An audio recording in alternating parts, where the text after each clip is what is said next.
কুতুবে রব্বানি হতো, যদি সত্যিই আশিকে রাসূল হতো, তাহলে বাংলার জমিনে যখন ব্রাহ্মণবাড়িয়া সহকারে বাংলাদেশের বিভিন্ন জায়গায় মসজিদগুলোতে হামলা চালানো হয়, যখন আল্লাহর কোরআনে আগুন দেওয়া হয়, তাহলে সর্বপ্রথমে এই মাহবুবে সুবহানীরা, কুতুবে রব্বানিরাই সবার আগে জীবন বিলিয়ে দিত। আসলে ওরা মাহবুবে সুবহানীও নয়, কুতুবে রব্বানিও নয়, ওরা কি শুনুন, কবি বলছেন, এ হাল তেরা চাল হে, ए हाल तेरा चाल है, मकसूद तेरा माल है, क्या अजीब तेरा चाल है कि लाखों को अंधा कर दिया है। কবি বলছেন এটা আসলে এই যে একটা ধাস ধরে আছে, এটা তার একটা চাল মাত্র, তার উদ্দেশ্য হচ্ছে টাকা ইনকাম করা, আর তার কাছে এমন আজীব আশ্চর্যজনক চাল রয়েছে যে লক্ষপতিরা কোটিপতিরা তার কাছে গেলে অন্ধ হয়ে যায়। ঠিক কিনা বলেন? চট্টগ্রামের বাইজিদ মুস্তামির মাজারে গিয়েছি, সেখানে কচ্ছপ রয়েছে। ওরা বলতেছে হুজুর কচ্ছপ বইলেন না। কি বলবো? বলতেছে মাদারি বলেন। কি বলতাম? মাদারি। দেখলাম মহিলাগুলো পুরুষগুলো কিভাবে এই কচ্ছপগুলোর যে উপরে যে ময়লা আছে, ছাতা আছে, এগুলো হাত দিয়ে ধরে ধরে কিভাবে নাকে মুখে এগুলো মাখতেছে। বলি নাউজুবিল্লাহি মিন যালিক। এগুলো নাকি বরকত। সারা বছর শুনলাম মানুষ পীর হয়, মানুষ আল্লাহর ওলি হয়, বুঝলাম, কিন্তু কচ্ছপ আর জাম্বুরা গাছ পীর হয়, এগুলো এখন দেখতেছি। ঠিক কিনা বলেন? অনেকে দেখবেন জাম্বুরা গাছে লাল সুতা বাঁধতেছে। বললাম কেন লাল সুতা বাঁধতেছ?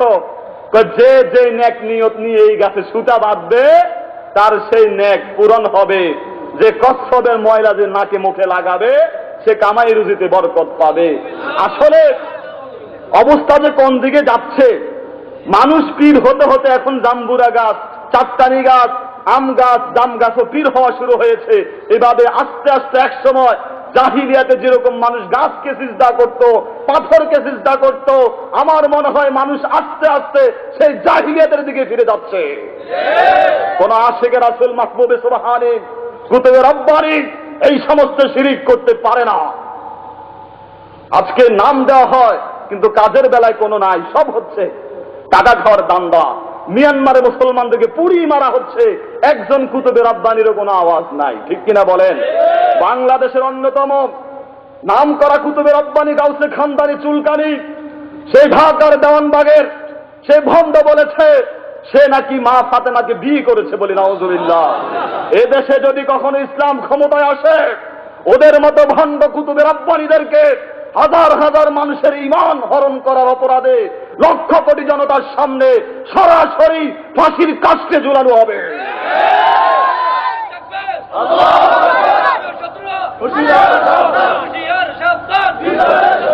আমার ভাইরা, বক্তার কোয়ালিটি হচ্ছে সে কথায় কাজে মিল থাকবে, ইখলাস থাকবে, নামের সাথে কাজের মিল থাকবে।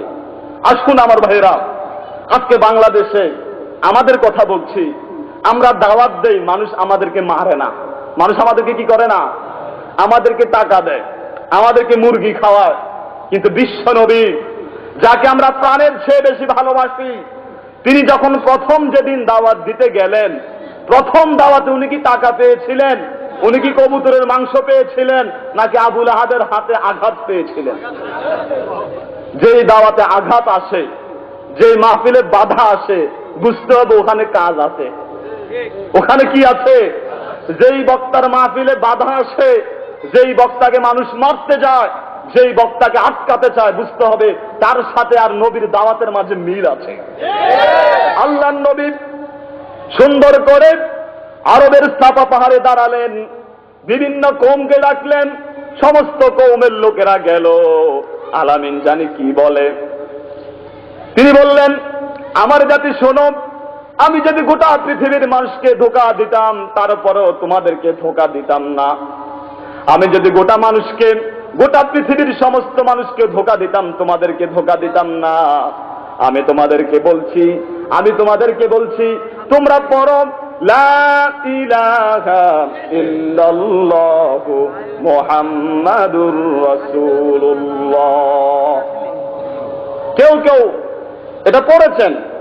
আর আবু লাহাব আপন চাচা, সে কি করলো? পাথরের টুকরা নিয়ে বলল, আলী হাজা জামাআতিনা তাব্বান ইয়া মুহাম্মদ, হে মুহাম্মদ তুমি ধ্বংস হয়ে যাও, এই কথা বলার জন্য তুমি আমাদেরকে এখানে ডেকেছো। এই কথা বলে আবু লাহাব আমাদের রাসূলকে জীবনের প্রথম দাওয়াতে পাথর দিয়ে তার কপালটাকে ফাটিয়ে দিলেন। আল্লাহু আকবার! কত বড় কাজ করেছে, কত বড় নিকৃষ্টতম কাজ করেছে। আল্লাহ রাব্বুল আলামিন সাথে সাথে বিশ্বনবী পরে আছেন সাফা পাহাড়ের উপরে, রক্ত ঝরতেছে, একটা মানুষ নাই। আমার আপনার এই ভালোবাসার মানুষটাকে একটু আদর করবে, একটু মাথায় হাত বুলিয়ে দিবে। বিশ্বনবীর রক্ত ঝরছে, আল্লাহ রাব্বুল আলামিন আরশ আজিম থেকে নবীর এই কান্না দেখে নাজিল করলেন, তাব্বাত ইয়াদা আবি লাহাবিন ওয়া তাব্ব। হে রাসূল, যে আবু লাহাব আপনাকে হাত দিয়ে পাথর কুড়িয়ে আপনার কপালটাকে ছিদ্র করে দিল, ফাটিয়ে দিল, আমি কথা দিলাম সেই আবু লাহাবের হাতকে আমি ধ্বংস করে দিব। ধ্বংস হয়েছিল নাকি বলেন? ধ্বংস হয়েছিল, ধ্বংস হয়ে যাবে। আমার ভাইয়েরা, আমরাও দাওয়াত দেই, বিশ্বনবী দাওয়াত দেই। দাওয়াত দেওয়ার জন্য তায়েফের প্রান্তরে ছুটে গেলেন। তায়েফের মানুষগুলো বলল, মুহাম্মদ এখানে কেন দাওয়াত দিতে এসেছো?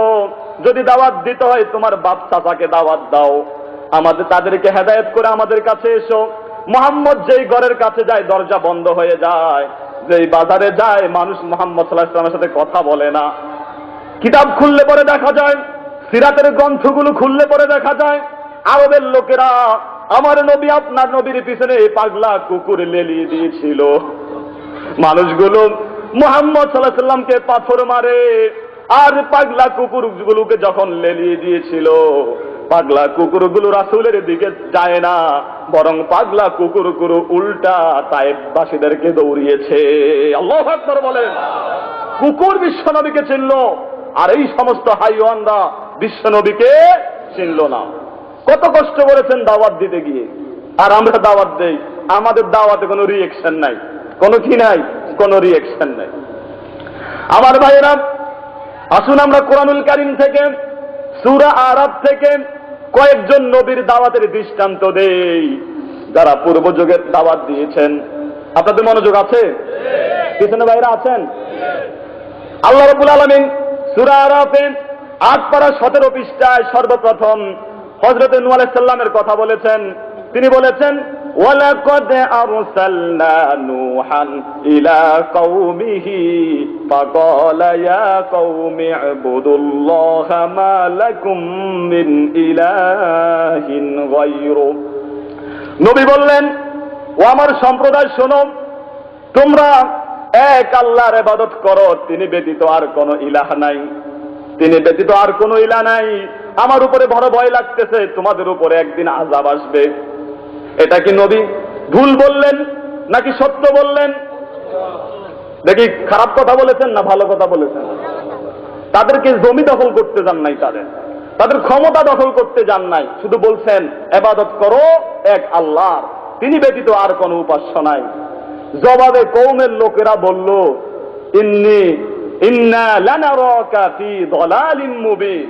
নূহ, তুমি যে আমাদেরকে আল্লাহর প্রতি দাওয়াত দিচ্ছ, এটা ভালো লক্ষণ নয়। বলে নাউজুবিল্লাহ।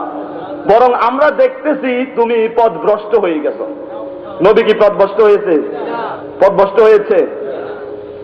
আল্লাহর নবী নূহকে সাধারণ মানুষ ভেটু দেয় নাই। এই কোরআন আপনাদের সামনে তুলে ধরলাম, ৮ পারা ১৭ নম্বর পৃষ্ঠা।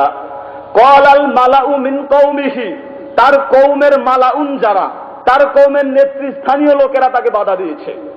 মালাউন মানে কি? সরদার, নেতৃস্থানীয় লোক। আধুনিক সমাজে হলো সরকার। নবী দাওয়াত দিলেন, আপনার মতো আমার মতো সাধারণ পাবলিক, রিক্সা চালক, ভ্যান চালক, এলাকার সর্দার বাধা দেন নাই, বাধা দিয়েছেন রাষ্ট্র শক্তি। ঠিক কিনা বলেন? প্রমাণ ৮ পারা ১৭ নম্বর পৃষ্ঠা, মালাউন মিন কওমিহি। আলেমরা আছেন এখানে। নূহ আলাইহিস সালাম চলে গেলেন, আসলেন হুদ আলাইহিস সালাম। আল্লাহ বলছেন, وإلى عاد أخاهم هودا قال يا قوم اعبدوا الله ما لكم من إله غيره أفلا تتقون। নূহ আলাইহিস সালাম চলে গেলেন, হুদ আলাইহিস সালাম এসে আদ জাতিকে বললেন সেম কথা, আল্লাহর ইবাদত করো, তিনি ব্যতীত আর কোনো মাবুদ নাই। কওমের সর্দারেরা বলল, ক্বালাল মালাউল্লাযীনা, কওমের সর্দাররা বলল, ইন্না লানারাকা ফি সাফাহাতিন, ও হুদ আমরা দেখতেছি তুমি একবারেই বোকা, তুমি নির্বোধ। নাউজুবিল্লাহ বললেন না?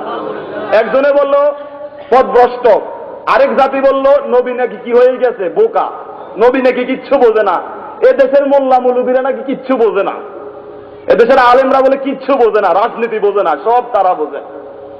আলেমরা যদি এত রাজনীতি বুঝতো তাহলে আলেমরা কিভাবে মারি খায়, কিভাবে মারি খায়? আসলে আলেমরা রাজনীতি বোঝে, আলেমরা মানুষ মারতে জানে না, নিজে মরতে জানে, তারপর অন্যকে আঘাত দিতে জানে না। বাংলাদেশে 20 লক্ষ কওমি মাদ্রাসা রয়েছে, আলিয়া মাদ্রাসা রয়েছে, অসংখ্য জ্বলন্ত বক্তা রয়েছে, এমন নেতা রয়েছে একবার যদি আদেশ করে মুহূর্তের ভিতরে তোমাদের মতো বাতিল শক্তিকে এদেশ থেকে তাড়িয়ে দিতে পারবে, কিন্তু ওনারা মানুষ মারতে জানেন না, নিজে মরতে জানেন, আরেকজনকে বাঁচাতে জানেন, ঠিক কিনা বলে? তবে আমাদের একটু সমস্যা আছে, সেটা হচ্ছে আমরা মারি না, মার খাচ্ছি, একটু লাড়াছাড়াও দেই না, একটু হুঁশ হাসও করি না, একটু সাউন্ডও করি না। আমরা আপনার বাড়িতে যদি ডাকাত ঢোকে, ডাকাত বোঝেন তো, ছিনতাইকারী ঢোকে, ঘরের মধ্যে আপনি একা, ডাকাতে ডাকাতি করবে, আপনি কি করলেন? ঘরের মধ্যে শুয়ে শুয়ে আস্তে আস্তে বললেন ডাকাত ডাকাত ডাকাত। ডাকাত কি পালাবে? পালাবে। আপনি যদি বাইরে দরজাটা খুলে এসে বলতেন ডাকাত আসছে রে, কই তোরা, লাঠি ছোটা নিয়ে যার যা আছে বের হয়ে আয়, তাহলে ডাকাত কি এদেশে থাকতো? থাকতো। এদেশে শয়তান রয়েছে, এদেশে অসংখ্য মানুষরূপী শয়তান রয়েছে, কিন্তু আমরা আলেমের আস্তে আস্তে বলছি শয়তান আছে, শয়তান আছে। যদি সব আলেম এক হয়ে বলতো এখানে বিশাল শয়তান রয়েছে, তাহলে শয়তান এদেশ থেকে পালিয়ে ইন্ডিয়া গিয়ে মন্দিরের পিছনে পালাইতো। কিন্তু আমরা বলতেছি না, আমাদেরকে বলতে হবে, ইনশাআল্লাহ বলার সময় আসতেছে, বলেন আমিন। আমার ভাইরা, এরপরে তিনি দাওয়াত দিলেন হযরত সালেহ আলাইহিস সালাম। সালেহ আলাইহিস সালামকেও সেম কথাই বলল। তারপরে দাওয়াত দিলেন হযরত শুআইব আলাইহিস সালাম, এটা বড় মারাত্মক। শুআইব আলাইহিস সালাম যখন তাদেরকে দাওয়াত দিলেন, ওয়া ইলা মাদিয়ানা আখাহুম শুআইবা, শুআইব আলাইহিস সালামকে মাদায়েন নগরীতে পাঠানো হলো। শুআইব আলাইহিস সালাম বললেন, ও আমার জাতি শোনো, তোমরা ডাকাতি করো না, তোমরা মানুষকে ওজনে কম দিও না, তোমরা রাস্তার মোড়ে মোড়ে বসে ইমানদারদেরকে ধমক দিও না। এরকম লোক আছে না নাই? সর্বদা স্পষ্ট করে বলছেন যে রাস্তার মোড়ে বসে বসে মানুষকে কি করো না, ধমক দিও না, বক্র দৃষ্টিতে তাকাইও না। তার সমাজের সরকার বলল, ক্বালাল মালাউল্লাযীনা ইসতাকবারু মিন কওমিহি, 9 পারা প্রথম পৃষ্ঠা, 9 পারা। তার সমাজের নেতৃস্থানীয় লোকেরা বলল, শুআইব বেশি কথা বলো না, লানুখরিজান্নাকা ইয়া শুআইব আল্লাযীনা আমানু মাআকা মিন ক্বরিয়াতিনা। শুনুন শুআইব, তুমি বেশি বেড়ে গেছো, তোমাকে এবং তোমার সাথে যারা ঈমান এনেছে তাদের সবাইকে এই দেশ থেকে বের করে দেওয়া হবে। বলে নাউজুবিল্লাহ। লানুখরিজান্নাকা ইয়া শুআইব ওয়াল্লাযীনা আমানু মাআকা মিন ক্বরিয়াতিনা। ক্বরিয়াতুন মানে হলো এলাকা, জনপদ। আধুনিক আরবিতে সেটা হবে, আধুনিক বাংলায় হবে দেশ। শুআইব আলাইহিস সালাম দাওয়াত দিলেন, ডাকাতি করো না, মানুষকে ওজনে সঠিকভাবে ওজন করো, মানুষকে ধমকাইও না, রাস্তাঘাটে বসে ইমানদারদেরকে ধমক দিও না। এটা কি খারাপ কথা বলেছে নাকি ভালো কথা বলেছে? সবাই বলেন খারাপ না ভালো? কিন্তু ওরা বলল বেশি বেড়ে গেছো, তোমাকে তোমার সাথে আরো যারা আছে সব কয়টাকে এই দেশ থেকে নির্বাসন দিয়ে দেওয়া হবে। বলি নাউজুবিল্লাহ। তবে একটা সুযোগ আছে থাকার কি আছে? কি বলেন, সুযোগ আছে না নাই? আমাদেরকেও বলে এরকম। সেই সুযোগটা কি? বলল আউলা তাউদুন্না ফি মিল্লাতিনা, আউলা তাউদুন্না ফি মিল্লাতিনা, যদি আমাদের দলে ফিরে আসো, মিল্লাতুন মানে দল, আদর্শ, যদি আমাদের দলে ফিরে আসো তাহলে এখানে থাকতে পারবা। এই একটাই থাকার পথ, আর যদি না পারো তাহলে এখান থেকে বের করে দিব। দলিল নেন, 9 পারা প্রথম পৃষ্ঠা, আউলা তাউদুন্না ফি মিল্লাতিনা। যদি থাকতে হয় আমাদের দলে এসে থাকো, আর না হয় তোমাকে তোমার সাথে যারা আছে তাদেরকেও বের করে দিব। এমন প্রস্তাব বাংলার জমিনে ইসলামী আন্দোলনের নেতৃবৃন্দকেও দেওয়া হয়, ঠিক কিনা বলেন? আমরা এগুলো বুঝি। কেন বুঝি? 1500 বছর আগে আল্লাহ কোরআনে বলে দিয়েছে, ও দাঈ আল্লাহ, ও বাংলার আলিম সমাজ, এই কোরআন পড়, কোরআনে শোন, কোরআন দেখ। আল্লাহ নবী সোহাইবকে বলেছিল, যদি এদেশে থাকতে হয় আমাদের দল করেই থাকতে হবে, আর না হয় বের করে দেওয়া হবে। এটা আলেমরা আজ থেকে 1500 বছর আগে জানে। আল্লাহু আকবার বলেন। এই জন্য আলেমরা দলেও যায় না, দেশ থেকেও যায় না, ইনশাআল্লাহ যাবেও না। এদেশেই থাকবে। এদেশ আল্লাহর ওলিদের দেশ, এদেশ পীর বুজুর্গের দেশ, এদেশ মুসলমানের দেশ, কোন নাস্তিক মুরতাদের দেশ এটা নয়। এদেশে কোন নাস্তিক মুরতাদ থাকতে পারবে না।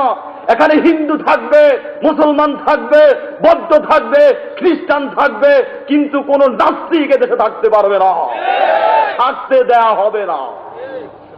আমরা কোরআন পড়েছি, আমরা কোরআন পড়েছি। আমার ভাইরা, এই তো গেল আল্লাহর কোরআনের যে দাওয়াতের পদ্ধতিগুলো। আর সামান্য একটু আলোচনা করে শুনুন, দাওয়াতের কিছু মাধ্যম রয়েছে। মাধ্যম, বাংলাদেশের জনপ্রিয় একটি মাধ্যম হচ্ছে ওয়াজ মাহফিল। জনপ্রিয় একটি মাধ্যম হচ্ছে কি? এই ওয়াজ আসছে কোত্থেকে? আল্লাহর রাসূল যে সাফা পাহাড়ে নেতৃবৃন্দকে ডেকে একটা মাহফিল করেছেন। মাহফিল মানে অনুষ্ঠান। মনোযোগ দেন তাহলে বুঝবেন। আল্লাহর রাসূল যে মাহফিলের আয়োজন করেছেন, এটা মাহফিল ছিল। এটা কি ছিল? ওই মাহফিলে 146 দ্বারা সশস্ত্র হামলা চালিয়েছিল আবু লাহাবরা, ঠিক কিনা বলেন? ওই দৃষ্টিকোণ থেকে আজকে নবী নাই, নবীর ওয়ারিস যারা রয়েছে, যারা মানুষকে সত্যের দিকে আহ্বান করে, তারা নবুয়তি কাজ করে। আর যারা নবীর এই দাওয়াতি কাজে বাধা দেয়, তারা হচ্ছে আবু লাহাবের বংশধর, তারা মুহাম্মদের বংশধর নয়। তারা মুহাম্মদের হতে পারে না। আল্লাহ রাসূল কত সুন্দর করে স্পষ্ট করে কথাগুলো বলে গিয়েছেন। বাংলার জমিনে দাওয়াতের পদ্ধতি হলো কয়েক ধরনের আছে। তার মধ্যে অন্যতম একটি হচ্ছে মাহফিল। এই মাহফিলের মাধ্যমে একটা বড় একটা অংশ মাহফিলে আছে ওলামায়ে কেরামের কথা শোনে, ঠিক কিনা বলেন? আপনারা তো এখানে বসেছেন, আর আমি যা আলোচনা করেছি, সত্যি করে বলুন, আপনারা কি কিছু জানতে পেরেছেন? মন থেকে বলেন, জানতে পেরেছেন? এই যে একটা দাওয়াত, শুক্রবারে ইমাম সাহেবেরা মসজিদে খুতবা দেয়, এটা একটা দাওয়াত। ইন্টারনেটে, ফেসবুকে, ইউটিউবে, সেটা একটি দাওয়াতের মাধ্যম। দাওয়াতের কতগুলো মাধ্যম রয়েছে, প্রধান মাধ্যম হচ্ছে ওয়াজ মাহফিল। আর ওই সুকুনেদের নজর পড়েছে যে দাওয়াতের প্রধান মাধ্যম হচ্ছে ওয়াজ মাহফিল, সুতরাং ওয়াজ মাহফিল কন্ট্রোল করতে হবে। ওয়াজ মাহফিল কি করতে হবে? তারপরে ওদের নজর পড়েছে জুমার খুতবা, এদেশের কিছু হাক্কানি আলেম কিছু সৎ কথা বলেন, এই জন্য ওরা খুতবাটাতে নিষেধাজ্ঞা দিয়ে উপর থেকে খুতবা পাঠাইছে, ঠিক কিনা বলেন? আমরা কি কিছু বুঝি না? আর এদেশে দাওয়াতের অন্যতম মাধ্যম হচ্ছে ফেসবুক, ইন্টারনেট, ইউটিউব। দুঃখের বিষয় হলো সত্য, আজকে একটি প্রগতিশীল দল সে ফেসবুক, ইন্টারনেটে ঢুকে কারা কারা ইসলামিক পোস্ট করে, কে কে ইসলামিক কথা বলে, কারা কারা ইসলামিক লেখালেখি করে, তাদেরকে খোঁজ করে করে ধরে ধরে ঘর থেকে ধরে নিয়ে যাওয়া হয়, ঠিক কিনা বলেন? আজকে আমরা বড় বিপদে আছি, বড় বিপদে আছি। শুনুন আমার ভাইয়েরা, এই বিপদ দেখে ভয় পাবেন না। দলিল ছাড়া কথা বলি না। সর্বপ্রথম এই দাওয়াতি কাজ দিতে গিয়েছিলেন ইমাম বুখারী। নবী সাহাবীদের পরে ইমাম বুখারী দাওয়াত দিতে গিয়েছিলেন। ইমাম বুখারী ইসলামের দাওয়াত দিয়েছেন। তিনি অমর গ্রন্থ বুখারী শরীফ রেখে গিয়েছেন। আজ পর্যন্ত ইমাম বুখারী লক্ষ কোটি ভক্ত রয়েছে, তার কিতাব কিয়ামত পর্যন্ত এই পৃথিবীতে থাকবে। কিন্তু বুখারার সেই প্রেসিডেন্ট এখন আর নাই, ওই প্রেসিডেন্টের নাম নেওয়ার মতো লোক এখন আর এই জমিনে নাই, ঠিক কিনা বলেন? তারপর আসলেন ইমাম আবু হানিফা। ইমাম আবু হানিফা এসে আবার তিনি কিতাব লিখলেন, মানুষকে আবার দাওয়াত দিতে লাগলেন। নজর পড়েছে আব্বাসীয় খলিফা মনসুরের ইমাম আবু হানিফার উপরে। ইমাম আবু হানিফাকে ধরে নিয়ে বেত্রাঘাত করা হলো। ইমাম আবু হানিফাকে ভাতের সাথে বিষ মিশিয়ে তাকে হত্যা করা হলো। ইমাম আবু হানিফা শাহাদাত বরণ করলেন। খলিফা মানসুরে চলে গেল। আজ পর্যন্ত পৃথিবীতে ইমাম আবু হানিফার লক্ষ কোটি ভক্ত রয়েছে, কিয়ামত পর্যন্ত ইমাম আবু হানিফার জন্য মানুষ দোয়া করবে। সেই জালেম শাসক মনসুরকে দোয়া করার মতো কোনো লোক পৃথিবীতে নাই। এভাবে দাওয়াত দিতে দিতে এসেছে মিশরের সৈয়দ শহীদ কুতুব শহীদ। তিনি তাফসিরে ফি জিলালিল কোরআন নামক একটি তাফসির লিখেছেন। সে সময়ের প্রেসিডেন্ট ছিলেন মিশরের জামাল নাসের। এই সৈয়দ কুতুব শহীদ তাফসিরে ফি জিলালিল কোরআন লেখার অপরাধে ওনাকে জেলখানায় নেওয়া হলো। জেলখানায় নিয়ে যোগ বিখ্যাত মুফাসসিরে কোরআনকে জামাল নাসের কুকুর লাগিয়ে দিল তার সেলের মধ্যে, বলে নাউজুবিল্লাহ। সৈয়দ কুতুব জেলখানার ভিতরে বসে বসে দাঁড়িয়ে দাঁড়িয়ে আল্লাহর ইবাদত করতেছেন, নামাজ পড়তেছেন। আর জামাল আবদে নাসের লোক পাঠালো, যাইয়া দেখো কুকুরে সৈয়দ কুতুবকে রাখছে কিনা, নাকি কামড়াইয়া শেষ করে দিছে। জেলখানার সেই পুলিশ জেলের কামরায় গিয়ে দেখে সৈয়দ কুতুব শহীদ নামাজ পড়তেছে, আর পাগলা কুকুরগুলো সৈয়দ কুতুব শহীদকে বসে বসে পাহারা দিতেছে। সৈয়দ কুতুব শহীদ চলে গেলেন। তার লিখিত তাফসিরে ফি জিলালিল কোরআন কিয়ামত পর্যন্ত থাকবে, তার জন্য মানুষ দোয়া করবে। জামাল আবদে নাসের চলে গিয়েছে, তার জন্য দোয়া করার মতো কোনো লোক পৃথিবীতে নাই। ঠিক কিনা বলেন? এভাবে আস্তে আস্তে যারা মনে করতেছে বাংলাদেশের বিখ্যাত আলেমদেরকে যদি কোন রকমে বন্ধ করে দিয়ে যাওয়া হয়, তাহলে মনে হয় এদেশ থেকে ইসলাম শেষ হয়ে যাবে। আমি কসম করে বলতে পারি আল্লামা শাহ আহমেদ শফী আর আল্লামা মা নসিহত বুয়াদ গুফতেন হাওয়ালাত বা খোদা করে দেন হরফতেন। কবি বলছেন, আমার উদ্দেশ্য ছিল তোমাদেরকে দাওয়াত দেওয়া, আমি দাওয়াত দিয়েছি, এবার তোমরা মানলে মানো, না মানলে নাই। আমি তোমাদেরকে আল্লাহর হাওলা করে চলে গেলাম, আমি আমার পথে চলে গেলাম। ঠিক কিনা বলেন? সম্মানিত ভাইরা, আল্লাহ রাব্বুল আলামিন আমাদেরকে আজকের এই আলোচনা থেকে বুঝার তৌফিক দান করুক বলে আমিন। আপনাদের কাছে ছোট্ট একটু রিকোয়েস্ট করব।